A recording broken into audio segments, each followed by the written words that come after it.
Is it convincing the Bank of Zambia to stock copper, or the Bank of Zambia convincing other countries that copper is valuable enough for us to keep and be able to use when it comes to leverage on the international market? It's convincing the Bank of Zambia because other countries already know this. China, which buys our copper, takes our copper, keeps it offshore and creates a reserve of money, Nkongole type money, related to the copper reserves that they keep offshore. They use that money, go invest in it, pay back the money, and then come and convert the reserves of copper into copper wires, which they come and export back to us.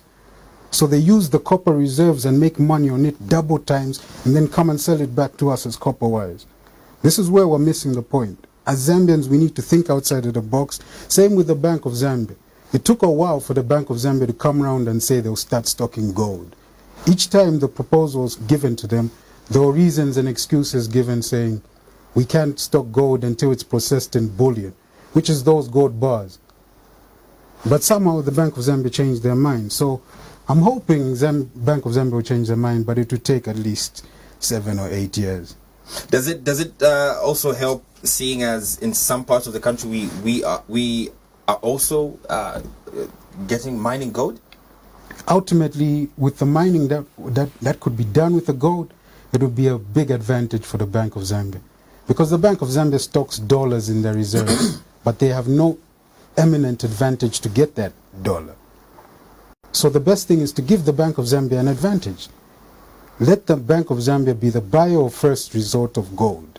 That means if there's any gold that's mined in Zambia, you let the Bank of Zambia be the buyer of first resort. That means you offer them to buy. If they refuse, that's fine. But as long as you give them the buyer of first resort, which can be fixed in legislation. For example, the Public Debt Management Act that we're looking at.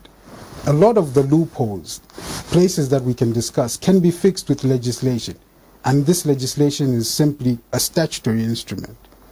So it's a signature of the Minister of Finance saying, we're going to approach the sinking fund in this way. We're going to collect gold in this way. Those things can be done using a sinking fund. So that the next generation that's coming after us doesn't have to go through the same problems we're going through. So that the next generation finds that the sinking fund already has gold in it. Then they'll start keeping gold. They'll follow what the elders are doing. But if we don't set the trend now, then we're leaving Zambia in a very dicey position, because one day the copper will go.